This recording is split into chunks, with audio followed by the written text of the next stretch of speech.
Nina Harrison. Discussion of the agenda. All those in favor? Opposed? Agenda is approved. Can I get a motion to approve the minutes? Harrison, Medina. Any discussion on the minutes? All those in favor? Opposed? Minutes are approved. Okay. We have no unfinished business, so we move on to new business. Lame duck session. Who's gonna kick us off here? Andrea. Okay. Hello, Andrea. Hello. Yeah, so, and apologies, I'm not able to be on camera, but as you all may be aware, we had our first week of lame duck session the week after the election, and some limited activity then. But after the Thanksgiving holiday, the legislature will be returning for 3 more weeks in the 3 final weeks of this legislative session. It's not entirely clear what all will be prioritized for that agenda, but we are expecting that it will be an active session with a number of priorities that are elevating. And as you all know, the Democrats have lost the majority in the state house beginning January 1. So that's putting a lot of pressure and interest in seeing priorities that haven't been completed this session acted on and kind of elevated for that purpose. There are a few things that I'll just flag, kind of broader policies that have been out there and a lot of growing interest for those, but have seen kind of limited activity, but are of interest. And one of those being the revenue sharing trust fund. So would create basically a base level of funding and dedicated revenue source to ensure stability in local revenue sharing. That is something there's a huge push. There's been broad bipartisan support last session and this session. Really more timing this session. I think that kind of postponed activity on that. But that's one of those. There are some others that there's talk around, including the recreation passport legislation, policy and some changes there that would increase funding going to local parks. So a couple of those, there'll be more, and as the legislature returns right after the Thanksgiving holiday, we're hoping to get clarity, but there's and there are a slew of individual member priorities, and so it's seeing what amongst all of that really moves along, and through that first week of their return, I think we'll have a lot more clarity on what's realistic, likely and more realistic to move through by the end of the year. The governor, of course, is pushing for funding for SOAR and finalizing work on a number of economic incentive initiatives. And so there will be a bit of negotiating with the legislature and Democrats in the legislature to try and reach agreement on her priorities, the legislature. So a lot of negotiation that yet to take place. And again, I think this first week back in November, we'll have a lot of clarity around that. So I don't know if there are any questions. Hopefully that's some helpful insight. There's a lot of uncertainty yet, so apologize for that. Does anyone have questions about particular bills? There's a lot of interest here in Legistar repeal. Anything you can share on that? Yeah, I'll just be real honest in saying that is not something I've heard, but not to say that couldn't happen, but I just have not been hearing a lot of chatter on that. I think there are and it's possible, but we may have more clarity kind of these next couple of days before the holiday and soon after they return, but I have not heard anything explicit on that matter. Okay. Because things can move kind of quickly during lame duck, what's the process for us getting information from you?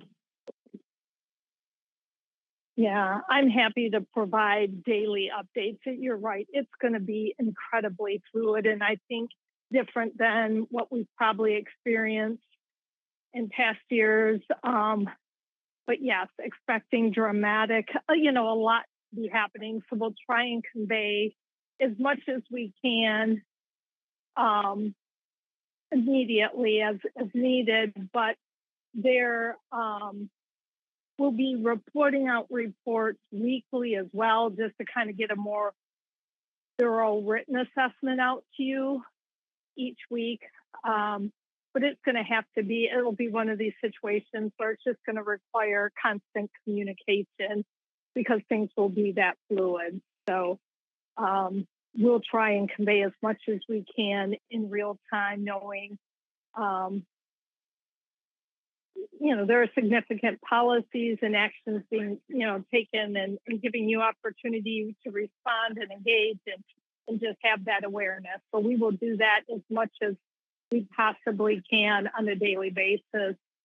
And as I said, we're planning to have weekly written kind of updates as well, just kind of summarize so you have something kind of on paper that's kind of helpful to refer back to as well. Okay, go ahead. I think we've been following is it SB 660 on enabling a stormwater utility, clarifying regulation on that.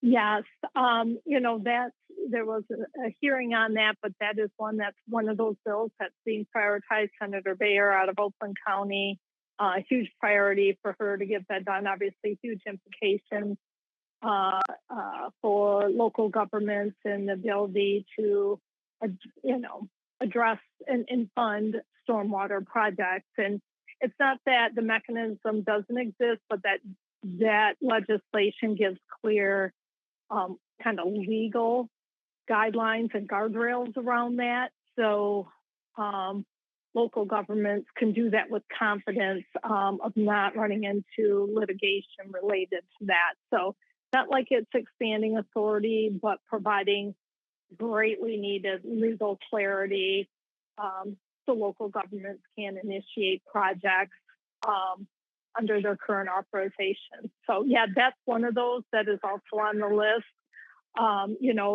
It'll be critical that first week back and seeing that movement in order to make sure there's enough time in the legislative calendar to complete passage of that. Is there anything the city of Ann Arbor can do along those lines? Because I know when there was previous stormwater legislation, Mayor Taylor drove to Lansing to testify for Senator Chang on a similar topic. So I know Ann Arbor is kind of seen as an environmental stormwater leader, I guess. But yeah, and the mayor has been very supportive, and with Senator Chang, there's a whole package very separate on water affordability that the city's been very supportive of. It's another initiative that is, on that list of member priorities to complete before they adjourn. Again, there are lots of dynamics, and I just say it's not necessarily a matter of legislative support. There are challenges in the House.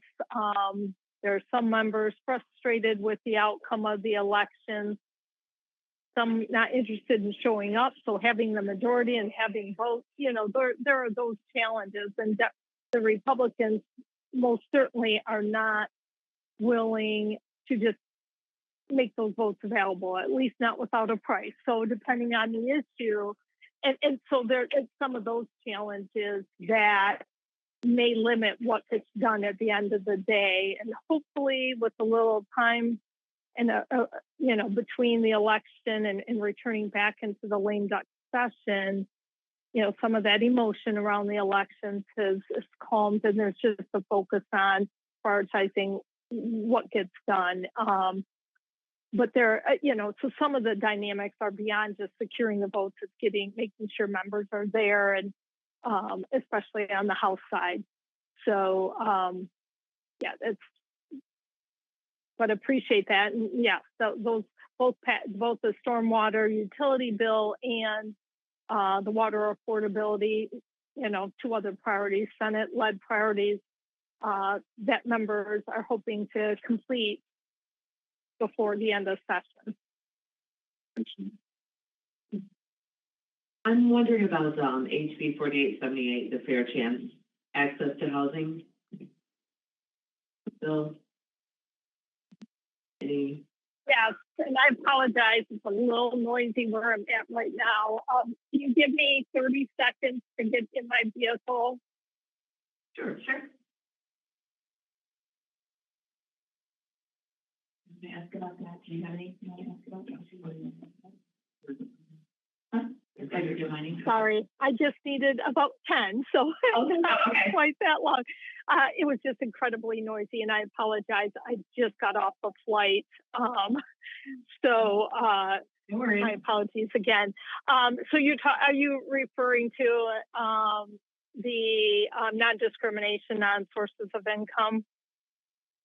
Yes, correct. Yes, that bill, that's moved quite a ways in that process. That is one that I believe actually we may, and I apologize because I was at a conference. I believe that has been approved, has gone all the way through that process, so may just be waiting on the governor's signature into law, which is expected. I don't think there's been, I think that's at that final point. So really no further legislative activity on that bill, if I am correct. And I know Aaron from our team should be on as well. He may have an update. He may have some additional information on that.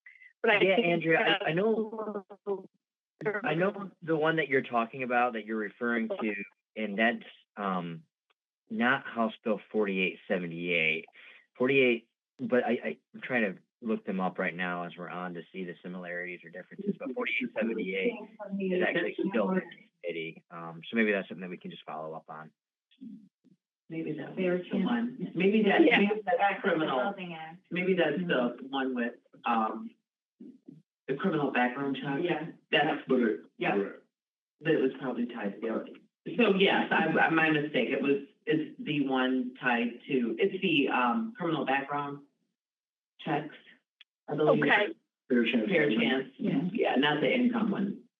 Okay, and my apologies for not having those numbers correct as well. Yeah, I have not heard on that one, but we can certainly, as Aaron said, do some checking and see what, where the discussions are on that being on the agenda. Again, that's one of those, if it's still in House committee getting out, it'll really be necessary for any first House bills where, that are still in the chamber, that they were introduced, to be reported out of committee by the end of that first week back, or it'll be really challenging to get through the remainder of the legislative process, including with our constitutional 5-day layover rule when bills transition from one chamber to the other. So just the timing becomes the challenge, not necessarily even whether or not there's support, but so that's one. We'll do some checking. Thank you for flagging that. We'll certainly do some checking and let you all know what we're hearing on that. Okay, thank you. Okay, Jeff? Yeah, Andrea, the other bill that does, or bills that seem to be moving forward in some capacity, are the aggregate gravel mining bills. My understanding were that there were some changes to the bills that might exempt cities from the state oversight. And I guess I was wondering if you could share a little bit more on what you're hearing on the updated package and whether or not that maybe changes our position on them, because I think we were largely concerned about them because they were granted local control, but they might not preempt ours anymore. Yeah, I think generally speaking, I thought the exemption for municipalities, and maybe they've gone to a broad one, but just the way that was written, most cities would not, would be exempt from that based on the original threshold. I know there is certainly a push to try and get those through before the end of the session. I'm not sure if they have the votes there to do that. And where that sits as a priority with a lot of legislators, given that, you know, that being a much more contentious issue and among, you know, even, for example, you know, it's not necessarily partisan, but I think there are a number of members and on both sides of the aisle that have communities, strong opinions, you know, and strongly opposed to that bill. So that may not be that support in that regard. But there's most definitely, you're absolutely correct, Travis, a push again to try and get the aggregate mining passed. That was a high priority and looked like something that was going to get done some time ago and then was pulled back. But, you know, there's certainly this last attempt effort, you know, during the lame duck session to see that through. I haven't seen, and I'll certainly follow up with John Lamacchia over at MML and see what they're hearing on substitutes with that, any changes, further changes that might fully exempt cities from those provisions. Yeah, but I think we're still, I mean, I still have concerns from an environmental perspective, but I think that they may have gotten less bad from a local preemption perspective is what I kind of understood. Yeah, happy to do a little further checking on that. I do think there's a little bit different dynamic on that issue in the package, given, you know, that touches many districts on both sides of the aisle in ways that aren't favorable. So I think they've got other challenges with that policy, but certainly, and that's the beauty, I'll say, of lame duck session, where, you know, things can get a second life and potentially move. And so you can't take anything for granted. I have one more. I think it's House Bill 4173. I'm sorry. Sentencing Commission. I'm sorry, I broke up a little bit on my end. Can you repeat what that was on? Thank you. It's the House Bill 4173 is a sentencing commission, sentencing guideline commission. Yeah, and I'm sorry, that one's not ringing a bell, Aaron. I don't know if you're able to pull that up. Was that part of a larger package? It was passed by the House, but I don't, and it was It's in passed by the House back in June, and it's in Senate Civil Rights, Judiciary and Public Safety Committee. I personally have not heard about any plans to bring that up, but it is a second chamber bill, so that's helpful. This one we could certainly check in on. Okay, thank you.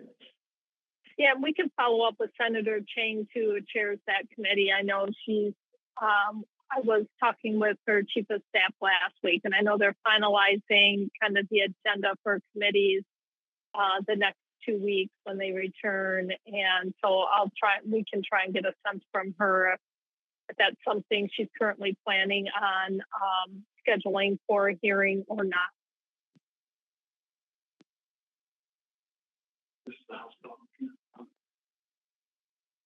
anything else? Well, the ban on ban on plastic bag bans. This is, I think, House Bill 4359. And is there there's a Senate Bill 228 as well. Is that right? This is one that council had considered a resolution on, but didn't want to over complicate things, I guess. Yeah. Yeah, I know on that bill, Rep. Rayback has the House version of the bill. She certainly continues to try and see if she can find a path forward. She has several Democrats that are not supportive. So that means that she needs to get Republican votes to move that out of the chamber. On the Republican side, those caucus members have been really following their leader, Matt Hall's kind of direction on bills. And I think where he's signaled support, then they may support as well, or where he has kind of indicated that he doesn't have a preference, like there's not a caucus position, he's not directing the caucus, then they're free to take a position. And so I don't know, I imagine, I haven't heard explicitly, but I imagine that is one that the Republicans may refrain from supporting. I know have reached out to Rep. Rayback just to see if there were any of her colleagues on the other side of the aisle that she thought might be strong places for us to start and see if we can secure support. But I know it's several votes that are needed there. So some challenges just to move a bill. And then I think from the Senate side, whether there may be the support or not, I'm not sure. I haven't heard specifics there, but if there would, I think the concern would remain if there aren't the votes in the House, and that's where the greater challenge is. They may not spend political capital on a bill. They know they don't have a path forward through the House. So, again, there's still time to see if that can materialize, but I know there are challenges because they don't have enough Democratic votes at this point. Thanks. That's helpful. And one last, I don't know if you mentioned, because I stepped in a little bit late, but has there been any talk of like a lame duck supplemental budget? Yes and no. I mean, there will most definitely be a lame duck supplemental. And, and beyond what there always is kind of the traditional book closing, it will include, spending and new monies. And there are, two things, and I don't have, and Aaron, I don't know if you've heard kind of more recent figure, but we do know, when the budget was passed, the fiscal year 25 budget that started October 1st, when that budget was passed in June, there were $300 million was kept off the table for the governor, because the governor was still trying to negotiate on SOAR. And they weren't able to finalize negotiations, so they kept that money out of the budget to continue negotiations and still have yet to reach an agreement. So that $300 million is still on the table. The governor, obviously, her priority is funding SOAR for economic incentives on large developments. In addition to that, since the last consensus revenue estimating conference in late May, those were the numbers, the revenue estimates that the legislature used to pass not only the supplemental for 24 that was done, but also the 25 budget. But since then, in the budget, both the 24 budget and carrying over into, well, I think it was actually just through the 24 budget through the end of September, revenues came in about $500 million over what the estimates were. So there's that surplus funding. There's also some funding, that doesn't always get spent that carries over. And and is there. I think there's a strong interest with the governor and Democrats to spend that money in a supplemental. Exactly how that's going to be prioritized isn't clear just yet. Obviously, there were a lot of asks on the budget that have carried over priorities, that different,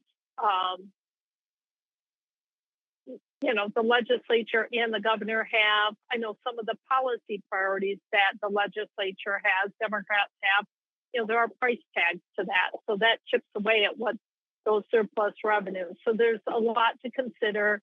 Those negotiations haven't been finalized, but they will, those are going to be ongoing. That supplemental is likely to be one of the last things that are done. I would think that third week, assuming they're going to still be in that long, it'll be that final week of lame duck session. But Aaron, I don't know if you have any more you want to add on that. Nope, I think that was a good summary. Thank you. Okay, anything on the federal level that we need to be aware of?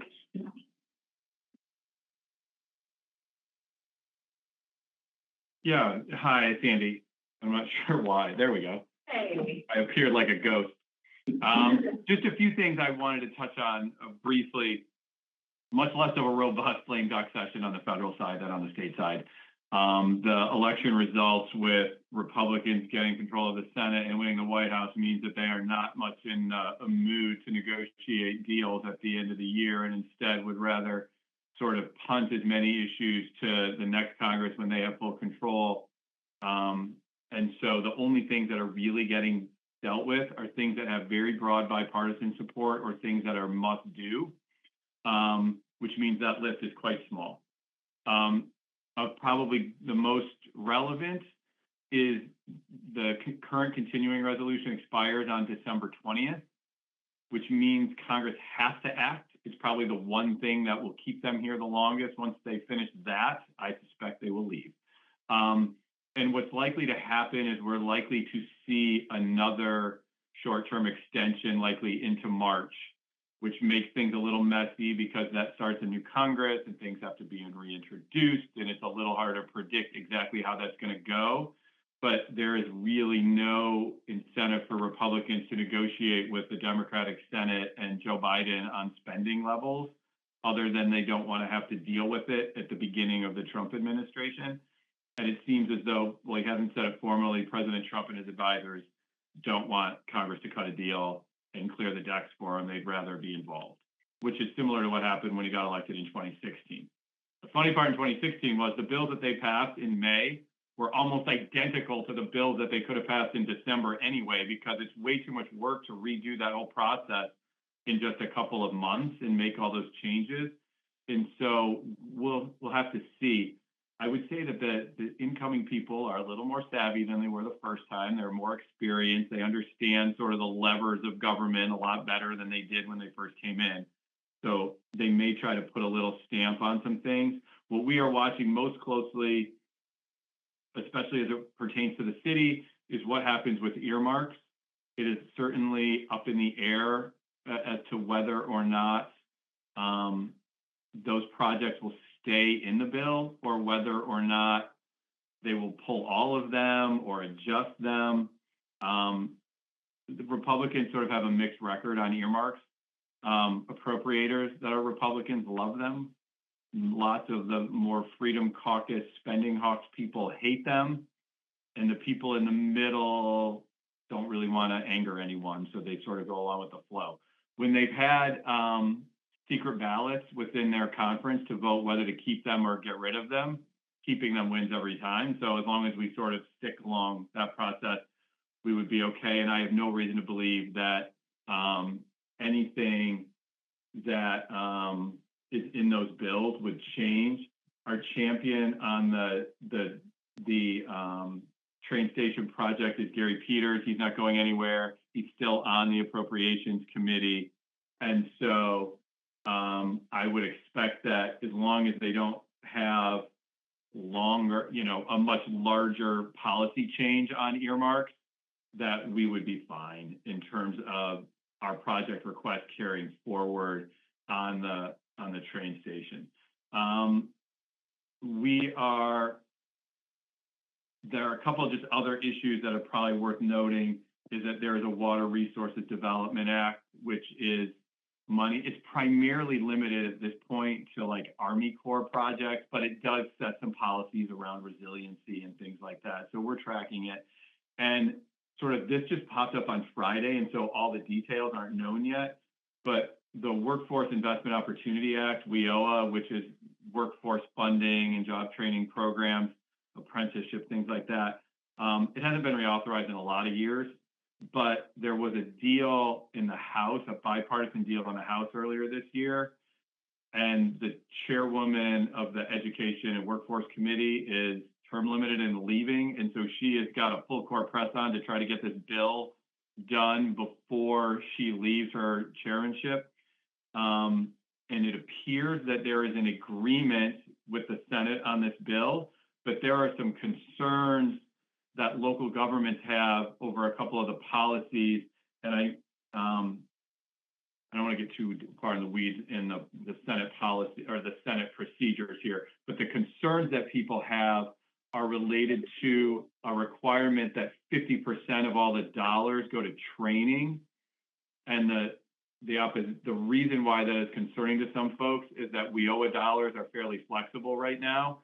And so it's often easier for groups to get funding from people to do the training, and then they can use the WIOA funding to use for other wraparound services or for staff time and the types of things that they need that they can't use maybe a grant that a foundation would give to pay for training or funding that a company would provide for training. And so they don't like that. There's a larger set aside for the governor, which likely means that it will mean less money for locals, especially because we anticipate that federal spending levels are going to get cut moving forward and certainly not increased. Best case scenario in most instances is that you have minimal to no cuts as opposed to new funding increases. So if they slice some off the top to set aside for the governor, that can only mean less funding for local workforce boards. And then the last issue that has gotten attention is around a redesignation of workforce areas, in that the way it is now, it requires input from lots of different workforce boards in order for consolidation. And this allows for the governor to sort of act and consolidate workforce boards. And eventually the process can play out. And if they come to an impasse, the governor wins, basically. And so in Michigan, it's more of an issue. Michigan's gone through quite a bit of consolidation in workforce boards. And so the only place that really hasn't gone through major consolidation is like Oakland, Macomb, and Wayne. And so there's some nervousness on the parts of those areas that they would ultimately end up getting combined and create one giant workforce area that's about 40% or so of the state's workers. And so they're concerned about it. But I think in most other parts of the state, they've already gone through the consolidation that they would. So it's really the training requirements and the set aside that has the greatest impact. I know from some of the conversations I've had that Senator Peters has expressed reservations about it. And this is where the Senate process comes into play. In order for this to pass before the end of the year, it has to get unanimous consent in the Senate. It's unclear if any senator will actually stand up and say, I'm blocking this bill, rather than just sort of tweak around the edges and try to maybe get them to change a couple of things. And we don't have a good readout yet on how that is going to happen. And we probably won't until the very 11th hour. So those are the federal issues that are out there. There's the Defense Authorization Act. There's disaster relief for the hurricanes in primarily North Carolina and Georgia. But outside of those issues, we don't expect a whole lot of action, and confirming a whole bunch of federal judges. We don't anticipate a lot of action on the federal side for the lame duck beyond the issues I just outlined. Yeah, thanks, Andy. This is less of a lame duck question and more of a planning for the next 2 years question. Acknowledging that we are a city that's probably not going to be super popular with the incoming administration, Congresswoman Dingle has already been, he's targeted her in the past and things like that. I guess what is the best way for us to make sure that we're planning with you in the next coming weeks and months to make sure that we're kind of ready to be as defensive as possible, particularly if we see things targeting, cities that are providing sanctuary and like cities that don't work with ICE and like all of those things that we value. What can we do to be working with you proactively on the more defensive side for the next 2 years? So I think there's a whole series of things. First of all, I wouldn't take it personal. There is a long list of cities that are going to fall into the not favored status of this incoming administration. I think on the immigration front, it is very complicated. And it's complicated from the standpoint of, it's complicated in the more general sense about funding and withholding funding and those types of things. There are some court cases that say you can't necessarily withhold specific funding because locals don't comply. But where I think the bigger threats come is, for instance, if you have health clinics, if you have schools with students that are not documented, and when the federal government comes asking for that information, I think that's where the bigger threats lie for retaliation. And what I would say is that I know in a lot of cases you don't ask for that information for people, but what I would say is it would, not that you should start making lists by any chance, but you might want to take some steps internally to see what type of information that you have available so that you are aware of the types of things that you may be vulnerable towards, if that makes sense. Almost like an inventory, to be like, okay, if they ask for this, we actually have that information and we have to make a plan as to how we're going to respond. If they ask for that, we don't have that information. So that's an easy response to say we don't collect that information. But I think you would want to, on the immigration front, understand where you have information. I personally think that they are going to focus much more on Texas and southern border states to start and what they do things.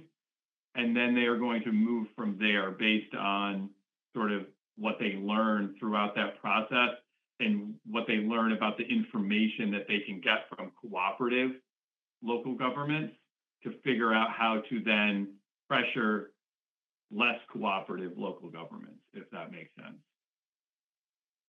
So on the immigration front, it's that way. On the larger sense to your question, I think that the biggest threats come from this notion of trying to enact significant spending cuts across the board and reductions. And I think there are a host of programs that are vulnerable and popular programs. Like, in the first Trump administration, we saw President Trump approach to eliminate things like home and CDBG and those types of programs where make really drastic reductions on the state and the revolving funds, the clean water and the drinking water. And I think having sort of an inventory of where federal dollars flow to the city and the successes that you've had and the types of populations that are served, I think all of that is the type of ammunition that we're going to want to feed, not just to Congresswoman Dingle, but to Senator Peters and to Senator Slotkin, to make sure that as they're sort of ramping up, their positioning on these things, they understand. And I think, a lot of folks are going to focus on, some of the services that get provided to folks that are Trump supporters, to be able to say, hey, you can't just eliminate these, you might think these programs only help the people you're not interested about. These programs help everybody. And I know that's not necessarily the way you think about it, but it's certainly part of, I think, the strategy going forward. It's very clear that if we look towards the past, a Trump administration is very quick to provide for the people they think are on their side and are very quick to sort of punish, sort of put on the back burner the people that they think are not on their side. And so ways that we can sort of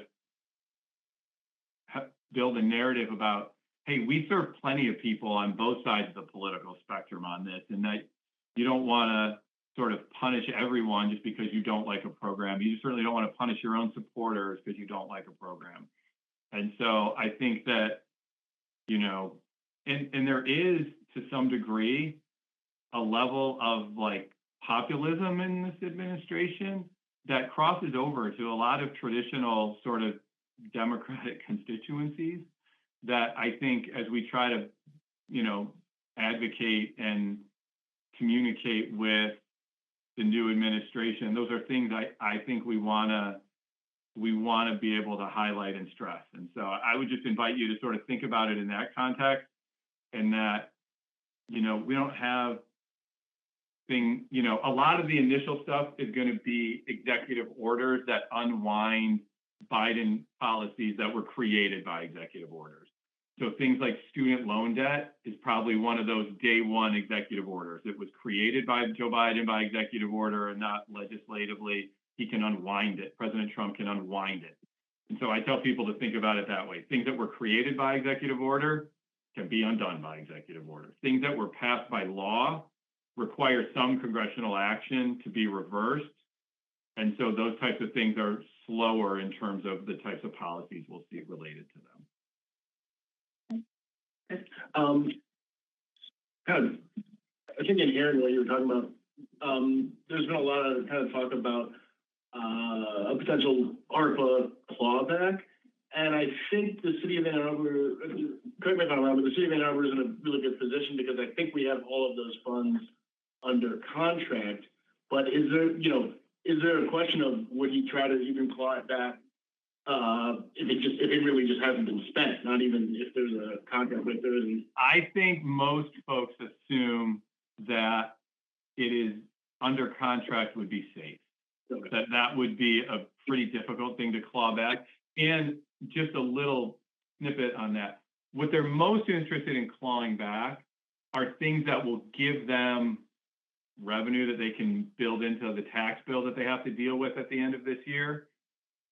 There isn't going to be enough ARPA dollars that are unspent to really go after that type of stuff, where they can create sort of bigger pots of money to use for are some of those tax policies that are included. And that's where I think, you know, you're going to be frustrated by a lot of those tax incentives in the IRA around, you know, renewable energy and, you know, solar and electric vehicles. Those type of things have a much bigger price tag, and those types of things are much more threatened by the new administration.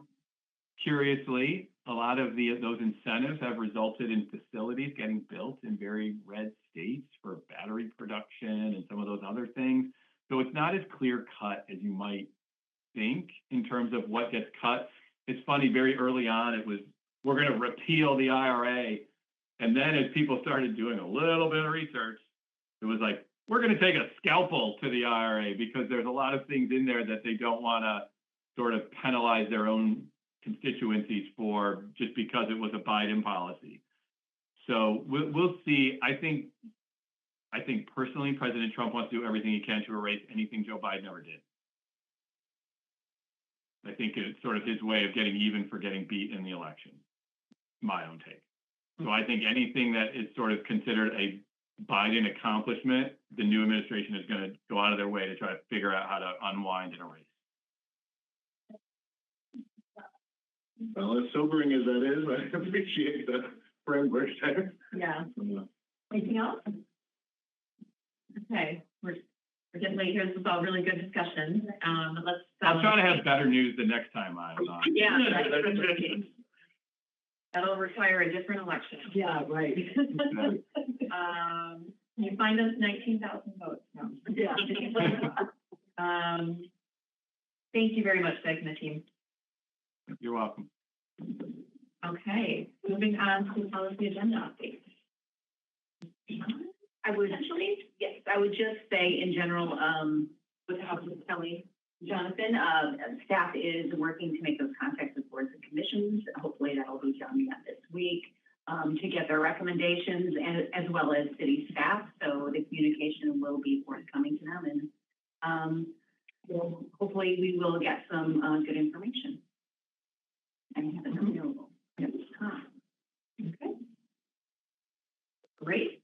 So process, just for all of us to refresh our memories. Next time we will go through, you'll have the recommendations. And then we spend some time here prioritizing. Right, we'll put it in a document to each other review. Yeah, you can give you some feedback. Mm-hmm. Yep. And then it will come to council next, right? Yep. For approval, and we'll present it. I think we're probably going to have a meeting with our delegation at some point before it's totally finalized, just because we don't want to wait on that. It can be, I was talking to them about it, it can be difficult to get on their schedules once they really get going into session. So that's okay. We can talk high level priorities, and just for the newer members, just when we were not in the Democratic majority, so when we first started this work together 4 years ago, we had a policy agenda document that was different and included some things that are just values and priorities that we have as a city, because we don't want to put out a document that doesn't speak to those, but there certainly were things that didn't have a chance of passing. Then we have the more pragmatic items that we actually think we might be able to work on. And we even had it helpfully color-coded by the Dykema team on, what, really has a chance, what might, and then what doesn't have a snowball chance. And, that's the process. Any questions about that? Now's the time to start providing your own feedback as well. Right. Yeah. Yeah, I mean, that makes a lot of sense that, we're trying to align it with the possible putting the Lansing, but in terms of kind of getting that feedback of what, what the Republican caucus is amenable to potentially supporting, and deciding how we order those priorities. I mean, is that something you can hear from Dykema, or maybe some of our more experienced legislators in terms of the people who've been there through those points in the minority? I just wondering how we, what metric we're using to prioritize this. Yeah, it's relying on our lobbyists and their experience and their conversations. And of course, they check in with our delegation. We all have conversations with them as well, but they check in on a regular basis. Yeah. Okay. All right. 2025 meeting calendar. So I did book this room for the Monday same time. It's okay if we don't finalize the approval today, but that's the update. Same time, I have it reserved. If not, if we're changing it, I'll just need to know so we can figure out where we'll meet. Personally, I feel like we landed on a time that seems to work for most. I feel like since we've moved to fourth Mondays, we've had better attendance across the board. Someday. Yeah. We don't always conflict with council meetings, or we often don't actually. Oh God, we had Tuesdays, we had. It was Thursday. That was bad. That was really bad. Yeah. So everyone's okay. Stick to this time. Yep. Okay. Good. Wonderful. Yeah. Okay.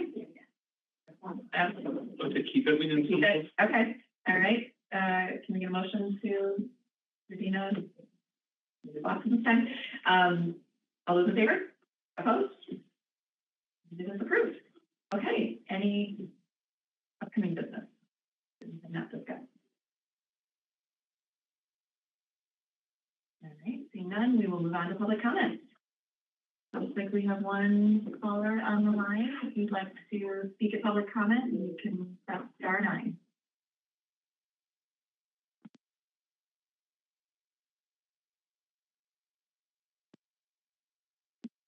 None. Public comment is closed. There's a motion to adjourn. Garrison.